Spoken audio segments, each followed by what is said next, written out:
Hello, welcome and thank you for joining us tonight. My name is Julian Wilcock. I'm the headmaster at John Colet School in Belrose. Tonight I've been tasked with speaking about mindfulness and particularly about how we approach it. Hopefully, if we have the opportunity for questions, I can address them at the end. I do apologise before we begin if I come across a little bit flat tonight. Connecting properly is hard enough on Zoom when I've got faces to look at. But tonight I'm just looking down a camera, plus I do have a few notes to keep me on track too. I do hope to have some time a bit further down the road to welcome people and meet them in person. The best way to choose a school, whether it's ours or any other school in a typical day, is the best way is to visit the school itself and see if it really connects with you. If you're able to, if you could give a thumbs up that you're watching, that'd be great, so we know we have an active audience.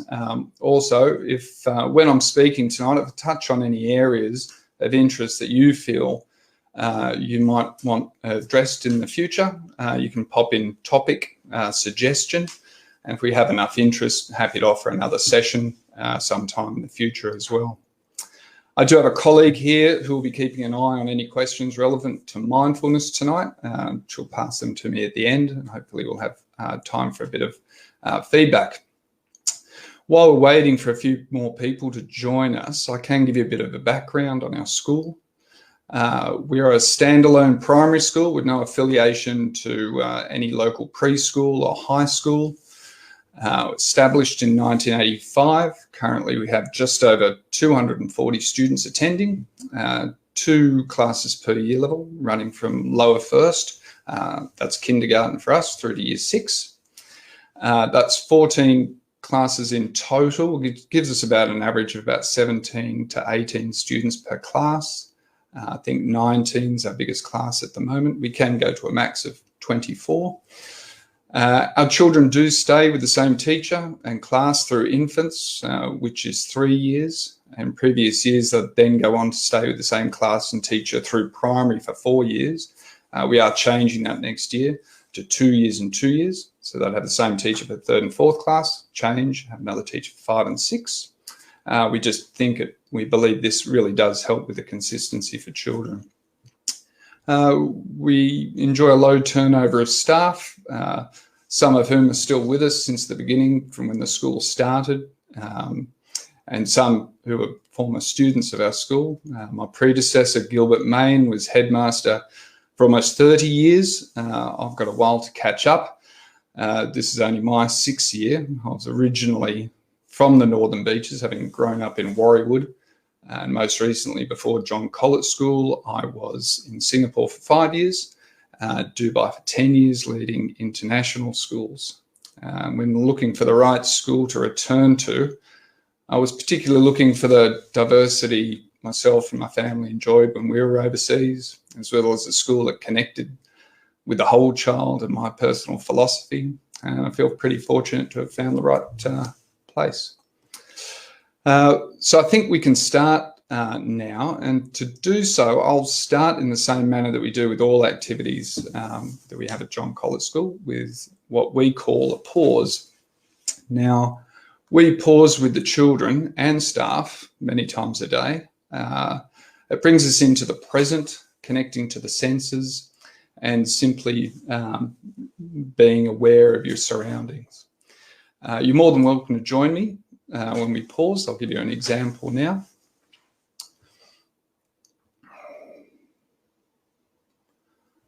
Om Paramatmane Namah.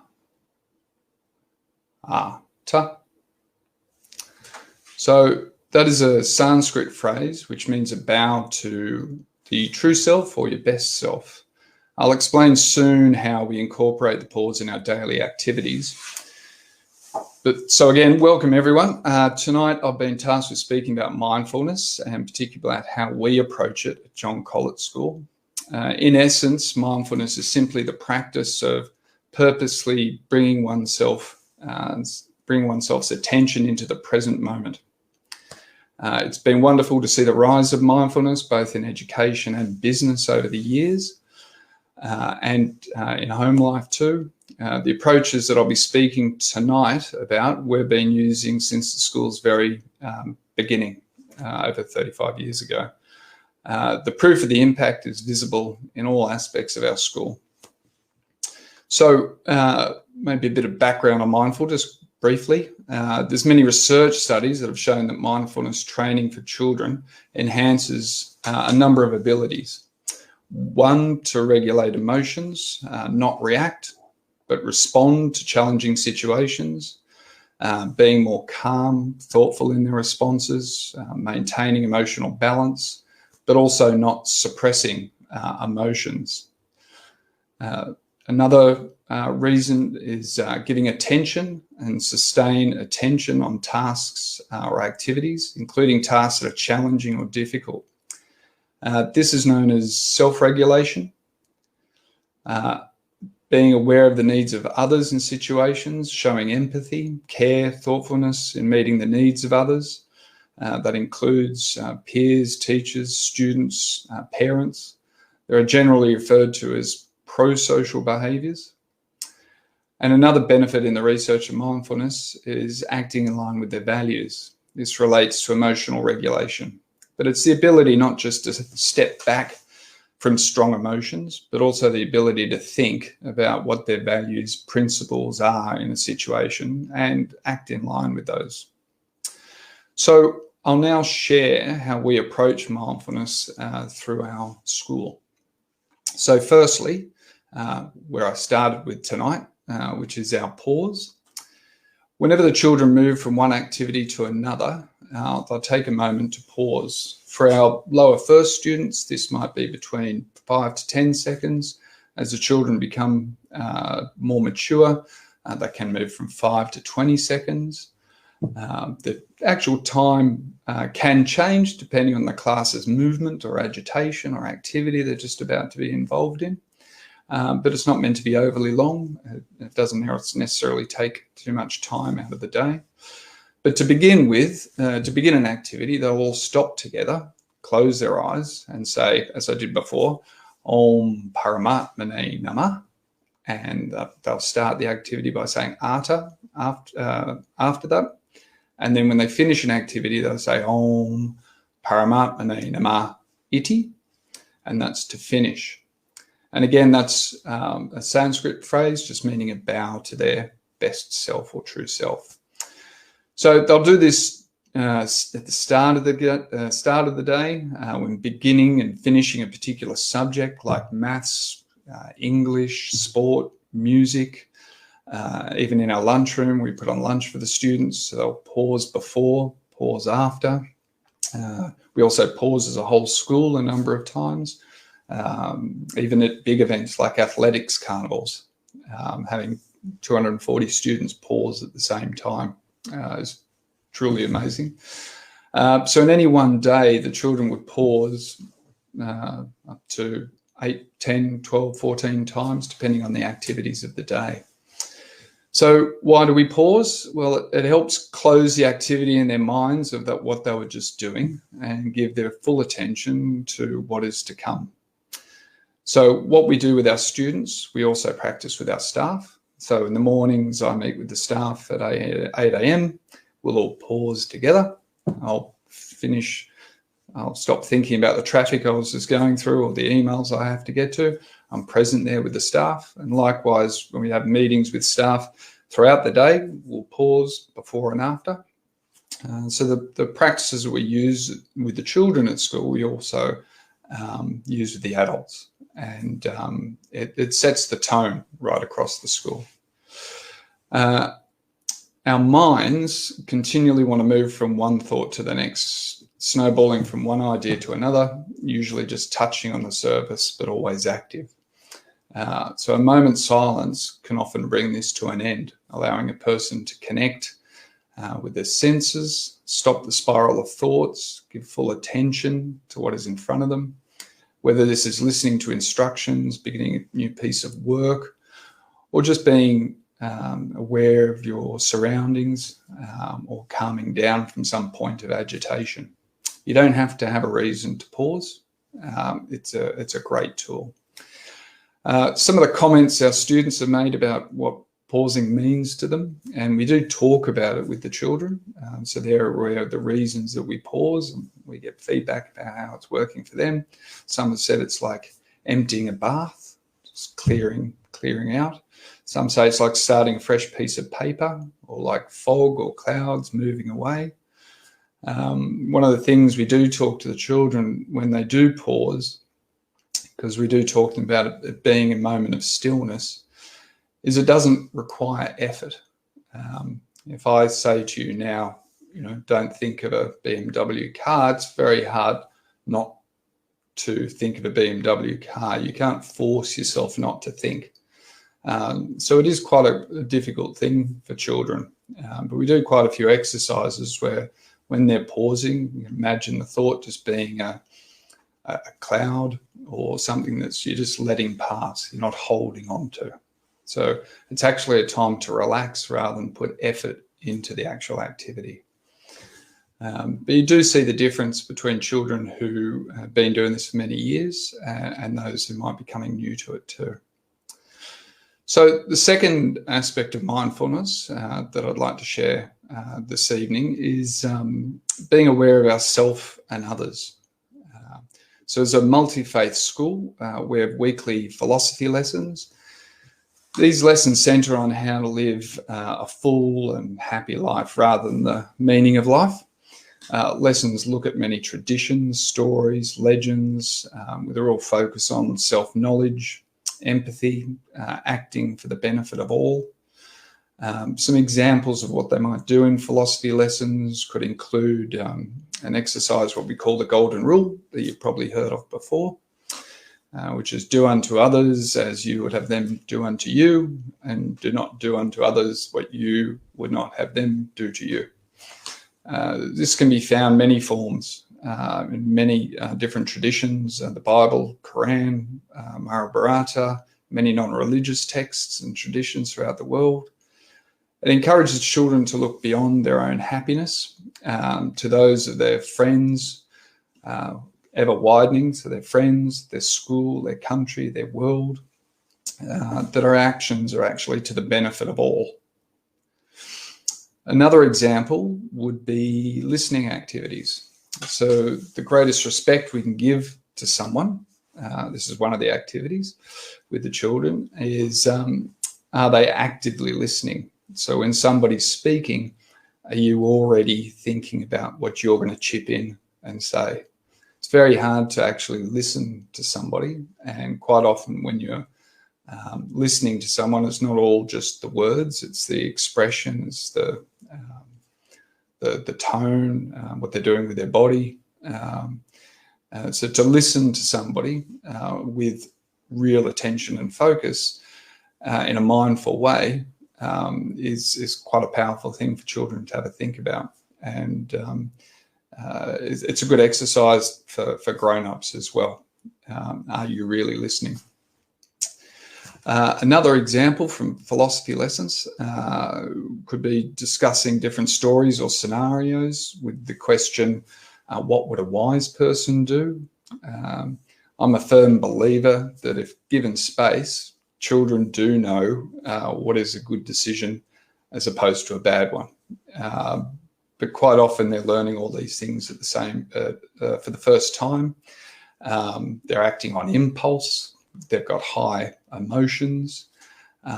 Being able to have techniques or tools where they can stop, and it doesn't mean they stop in the middle of an argument and fall still for 10 seconds, but they just have that question in the back of their mind.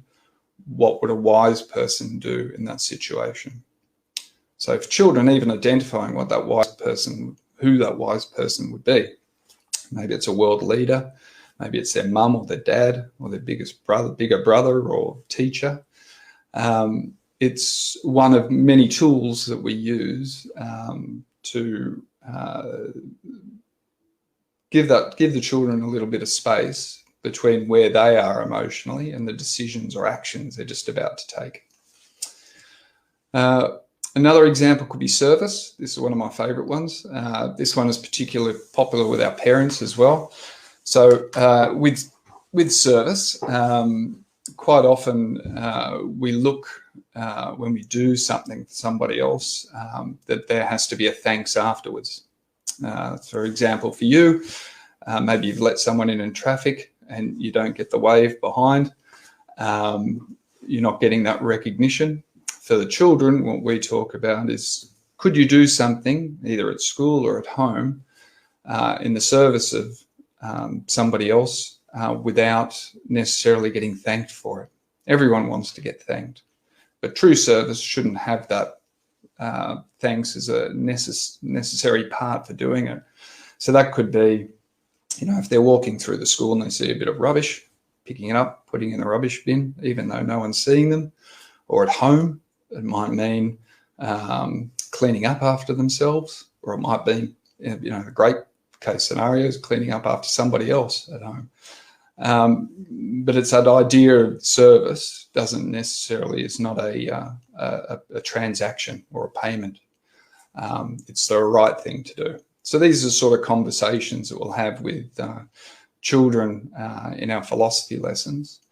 But those philosophy lessons are only once a week in terms of scripted time.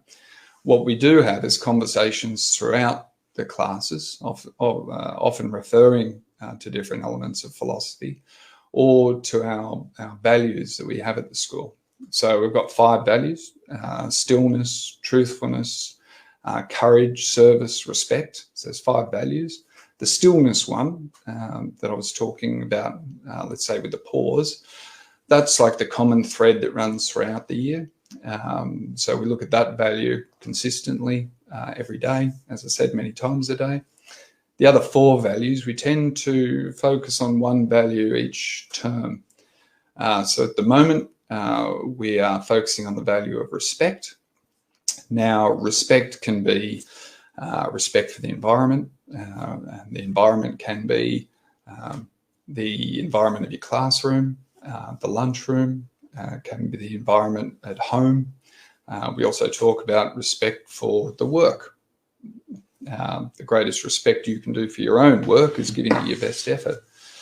At the moment, we're actually looking at respect for all the, having respect for people's beliefs, and that the actions we take unify rather than separate. So it's a big part of us as a multi-faith school, as we do concentrate on what unifies, or the common elements between different religions and traditions, rather than focusing on what separates. So it's an important aspect that runs not just philosophy lessons, but through the class, through our assemblies. We'll have readings from different philosophy traditions. This week's one, I think, was from the Dalai Lama. Last week's was from the Mahabharata. So it's a constant dialogue with children about, making the right choices and increasing their self-knowledge. So that was point 2 that I wanted to talk about tonight. Third aspect of mindfulness at John Colet School is actually how we teach. So the pause sets the tone. The focus on the values that I was just talking about addresses our interactions, while how we teach is an important component too. At John Colet School, it's a traditional or classical approach, so direct instruction for the children. So really having the teacher leading the learning. It doesn't mean the children aren't involved in the learning, doesn't mean that it's not fun or has input from the children, but it is specific in looking to develop within children, specifically in the younger years, the key skills that we believe they need in their education. We have very fortunate to have a school in quite a leafy area, large classrooms that set up the right environment for learning, ensuring that the students have time and space to practice those foundation skills are very important. So in terms of those skills, as an example, skills like handwriting, spelling, times tables, they help to develop the children's ability to give attention and be mindful of the greater task. So this is often called cognitive load. If a child's having difficulty spelling or handwriting, they're unlikely to be able to give their attention to what is being written. They're focusing on the spelling or writing rather than it being a proper flow. They might have a great story in their head, but they're unable to express themselves with ease when writing. So having those skills at an early age reduces the cognitive load to allow them to take on bigger ideas or to actually address the key learning that's going on. It can also lead to students not enjoying their work, not wanting to write. Why would I want to write when I can come up with a story and tell you, in words so much more creatively than having to go through the painful process of writing. And writing is a bit of a dying art at the moment. Similarly, if a child is stuck figuring out math problems, such as times tables, as part of a larger problem, they won't have the cognitive load to tackle more challenging work. So if they're, as they move, say, through years 2, moving higher, and they're working on more complex math problems and they're still stuck on their times tables or figuring out simple addition or subtraction, then it's very hard for them to keep all that in their head and be able to engage in wider problems. They'll feel they're bad at maths when in fact it's the building blocks or language of maths that they have not learned. So with that understanding, again, mathematical thinking becomes more fluid, automatic. They're able to give their attention to a wider problem in a mindful way. And also, quite often, when you do get quite advanced maths skills in that area, then you can also look at transdisciplinary learning. So taking that mathematical understanding and approaching science or even arts in bigger, more meaningful ways. We use iPads and Chromebooks as well as interactive whiteboards throughout the school. However, we do so in a quite a limited way compared to many schools these days. It is a great resource and we do use it as a tool in our learning. We've had some wonderful in-service activities happening in IT this week. However, it is a tool. We use it as a tool rather than learning through it. This can often be looked at as the difference between students giving attention as an effort, such as like when reading or having to write, as opposed to, say, watching a video, which can be attention captured. So giving attention or having their attention captured is quite different. We use, I suppose, the iPads and Chromebooks to extend the children's learning, as I said before, as a resource, rather than it being a product that we're pushing throughout the day. On a side note, I often do get asked by parents how much screen time is too much. There's never an easy answer to that. It depends a lot on what the children are watching, what devices they're using, and what age they are. But one easy way to look at it is having a look at what they're like when they stop using that device. So if they're able to transition pretty easily off screen time onto another task where they actually have to give attention, or they're able to finish with their device and they don't seem overly emotional or agitated, that's an indication whether it's too much or an issue with screen time. So actively teaching core skills in the right environment, in the right way. Attention needs to be practiced. It is a focus of our school in actually teaching attention. It is right, sits right next to mindfulness. It becomes more complete and more finer the more it is used. So the fourth and last part within mindfulness that I wanted to speak about was the actual content and subjects that are taught. So we teach the New South Wales curriculum, as all schools do in New South Wales, but we add or extend particular subjects due to the challenge of the content, but also to develop skills, including within attention and mindfulness. So some examples of those, excuse me.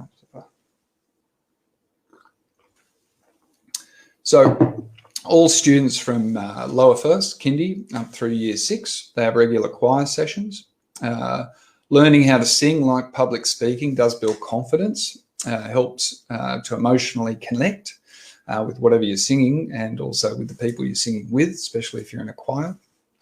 There is a reason that singing comes up in almost every culture throughout the world. You have to be very present when singing. It builds focus and attention, but also listening when singing in a group is quite powerful. And you get to use the one instrument you'll have all your life too. Another subject that we do at John Colet School, our Shakespeare program, again, includes all children and all ages, and they all play a part. So, for instance, we've got one of our infants classes at the moment doing Romeo and Juliet. We don't have anyone being trees or rocks. We might have 3 Romeos dressed as in the same way, and they'll come on at different times. It's not, the language isn't dumbed down. It's actual Shakespeare, not the whole play, a short version of it. But with Shakespeare, it's a wonderful, rich language, lots of themes from comedy to tragedy and everything in between. But drama in general requires a presence of self-knowledge and confidence that has so many benefits. The attention and mindfulness skills that are derived from Shakespeare, we believe, have a direct impact on children's academic and social skills. So our Shakespeare program isn't just a add-on sort of play at the end of the year. It's a program that runs quite often over 6 to 8 weeks, where the children really are involved. We do the production here, John Colet School for the infants, but we go to Glen Street Theatre on the big stage, which they really do enjoy for primary. Another subject, Sanskrit. There's only a couple of schools doing Sanskrit in Sydney, and Sanskrit, like Latin, is a root language for all Indo and European languages. Like English, or the grammar in English, which has changed many times and has become quite complex. Even for a native English speaker, there's so many rules that mean this or that. Sanskrit grammar is very logical, hasn't changed over many, many years. It's completely phonetic, so it sounds as it is. Its study helps actually teach ordered thinking, meta thinking. It's also seen as both a literary and a mathematical language. So it builds cognitive load and pathways towards learning other languages, but also is applicable to learning English, maths, and other subjects too. Another one of our subjects, like typical primary art lesson that you might find in a regular primary school that would say be 2 half-hour slots. Our art program, we run one lesson for about an hour to an hour and a half, depending on the age of the children. So again, they can really give their attention and have the time and space to produce something that they can explore without it being rushed.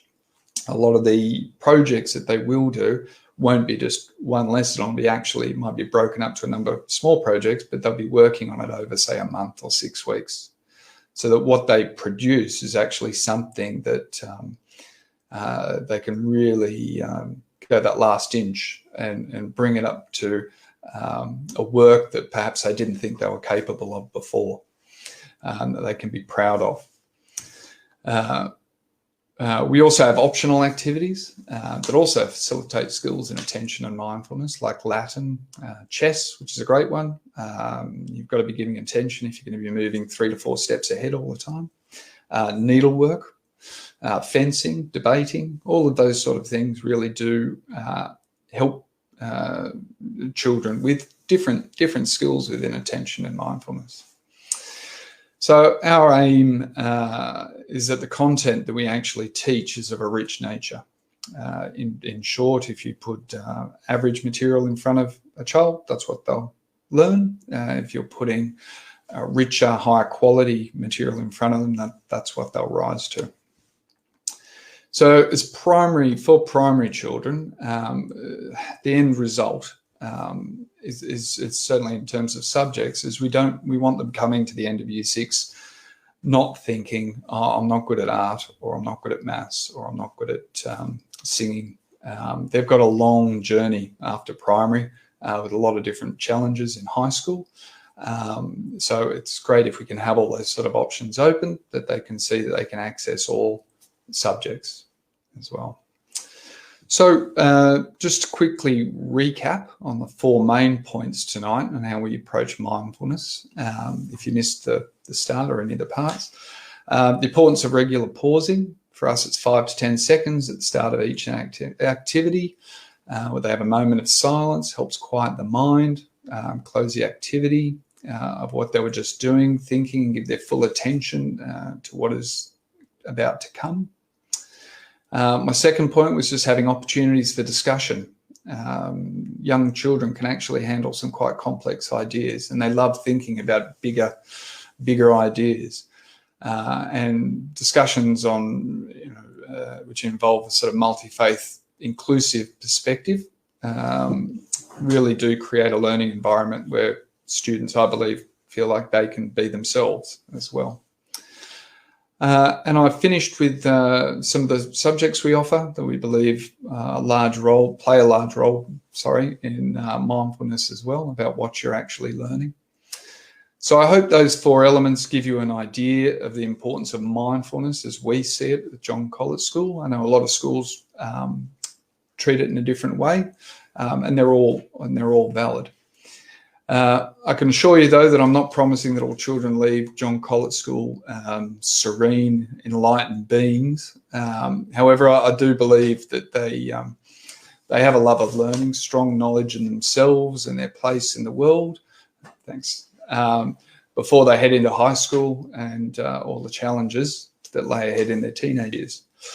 And it is borne out by our alumni, who often comment on how the different approach of our school has given them tools that they can call on later on. They might not use it straight away, say in year 7, but some of those different aspects, whether it's the subject material, the philosophical discussions, or even just when they're having a tense moment, to be able to stop and either think, what would a wise person do, or just stop and give themselves a moment before reacting, or just a bit of space. Life's going very fast these days.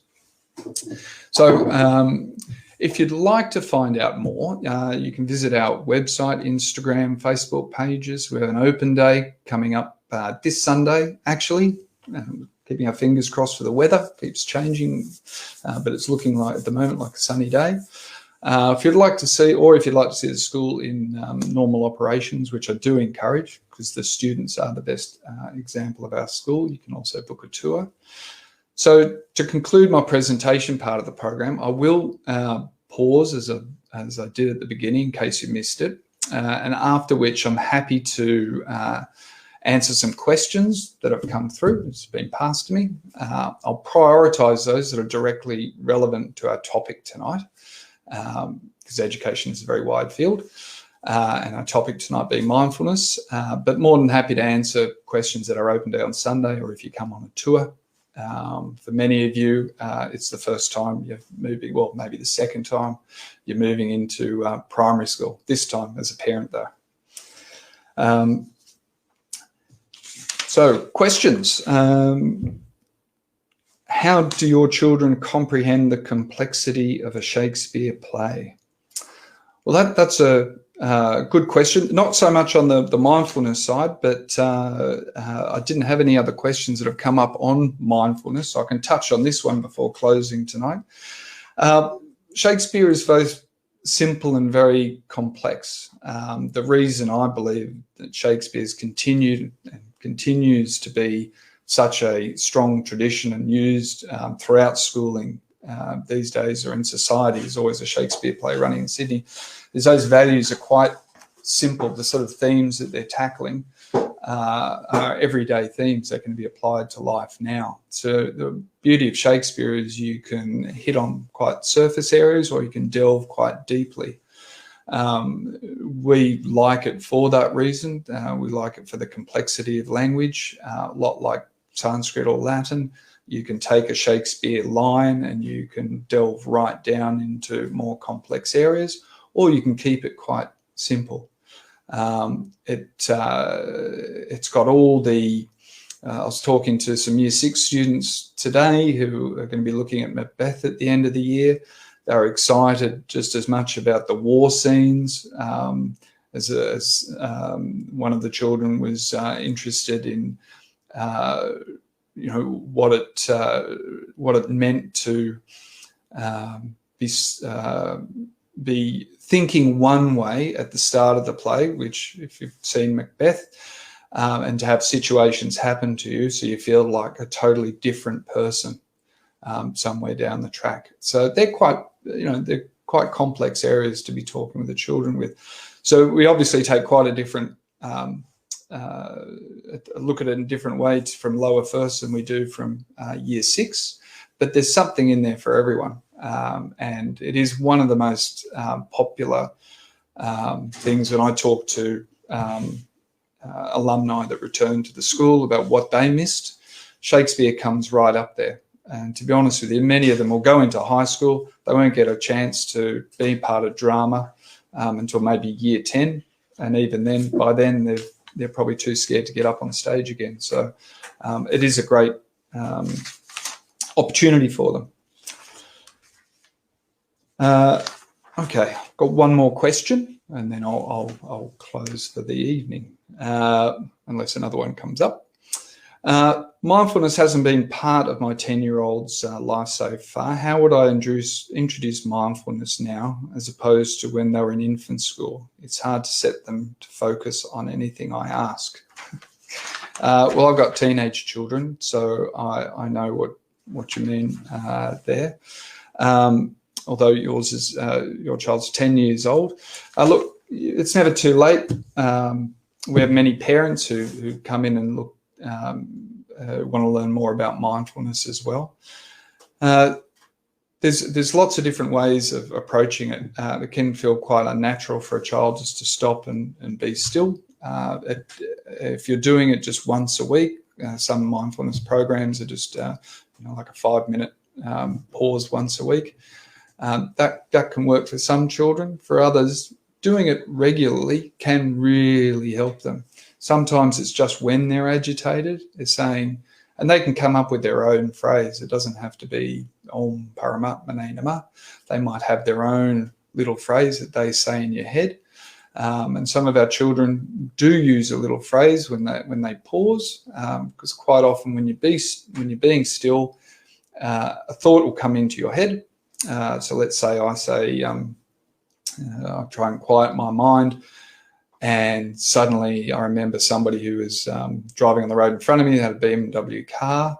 I tried not to think about it, but then suddenly I'm thinking BMW, then I think Germany, then I think Olympics, then I think Japan. Are the Olympics going to go ahead? Am I ever going to go on holiday again? And your mind just starts racing away. So sometimes a little phrase can help for children with mindfulness. But also it doesn't have to be just the pause. It can be, having the opportunity to have a notebook and some colouring pencils, to spend some time not drawing with any purpose, but just being creative, some quiet space, having some time off technology from time to time, even, going for a walk in the bush is mindfulness as well. So there's many techniques out there, and we have many children that join mid through primary, that they're able to pick it up, and different children will pick up different elements within it. It's we're not running an ashram here. These are primary school children with lots of energy and interests, and some will key into it at different stages and in different ways. Another question. Are there any high schools that follow the same or similar strategy? Not that I know of that have as regular pausing. There is one. There's schools that I know overseas that will do that. I know a lot of schools are involved in mindfulness programs, which I do think is fantastic, and they do use it in high schools. There's apps like Headspace, mindfulness, trying to remember the website, but they'll be not just apps, but they'll be programs that schools are putting into place that work really well with high school children. I'm not aware of any schools that are that have a pause system running right through it as often as we do. I do know that there's many schools in Sydney which will have mindfulness periods or opportunities to practice almost like a mini meditation. And that is can be quite powerful for children because it gives, if introducing them to, say, meditation, which might run for 5 minutes, it allows them to go a bit deeper, which they're able to do. It's something that, you know, I'd be asking if you're looking at what high schools to look at following primary. How can parents encourage their children to continue teaching the values learnt in the classroom regarding mindfulness and attention at home? Well, depending on what suits your family. I mean, I do know families here that will pause before and after dinner. They might take a moment to pause before and after breakfast in the morning, so you can take the actual pause straight over.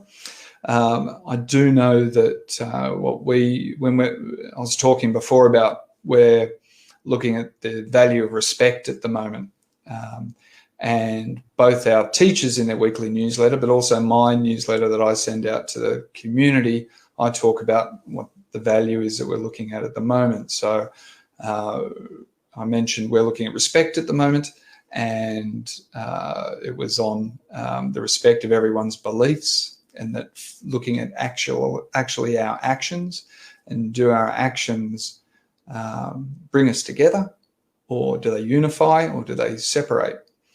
So if the children are having these sort of discussions at school, and you're aware of them through the communication through school, it's a great lead-in to discussions that you can have, rich discussions around the dinner table or in the car, rather than just jumping in the car and saying, "Oh, what did you do today?" And you'll probably just get, "Oh, nothing." But if you've got a key in to what's being talked about at school, then there's lots of opportunities to be able to have deeper, wider, broader, more interesting discussions where you actually connect to. So knowing what's going on in the classroom, what the school's looking at, connecting to mindfulness yourself. Children follow what they see quite a lot, rather than what they hear. So if they see you using your device all the time, it's pretty hard to argue against a device. If they see you taking a moment to pause, if they see you taking a moment to just sit and read a book in a nice quiet spot, they're examples for children as well. So that there's some ways that you can connect at home too. Okay, I've got another question I've just seen here. My 8-year-old will never tell me about their day, let alone any depth, bigger conversation. How do I get them to start engaging in discussions? Sorry, that's just what I was talking about there. So yeah, look, even if it's not to do with mindfulness or values, if the school's communicating to you, well, you know what they might be studying in science or geography or history. You might know what excursions they've got coming up or what events they've coming up. And if you can have a point of reference to start a conversation with them, you know, what are you most looking forward to at the, the excursion you're going to next week? or tell me a little bit about, we had National Simultaneous Storytelling Time yesterday, and it was a book all about space, and sharing that with parents. There's a lot of, the book was very entertaining and thought-provoking, and I know with a few of our parents they were bombarded with questions when they started getting home. But wouldn't it be great if it was the other way around, and you had that sort of heads up about it, and you could engage in subjects that were actually being taught in class? That helps a lot in knowing what's going on, not just the values, but in the subjects too. Okay, well, again, thank you very much for your time. I think that's the questions, but happy to answer any other questions that come up about school. If you'd like to come to our open day, Sunday, 10 a.m, we've got lots of rides. Our chef here is putting on food for the school as well. Fire truck. All the classes are open. You're able to walk through, talk to parents, talk to our board members, get a real feel for the school. Or if, I know it's short notice for Sunday, but if you'd like to book a tour, happy to take you for a tour around the school. Again, whether it's our school or another school, it's the best way to get a feel for what school connects with you personally as a family as well. So again, thank you very much for tonight, and hope I get the chance to see you in person soon. Good night.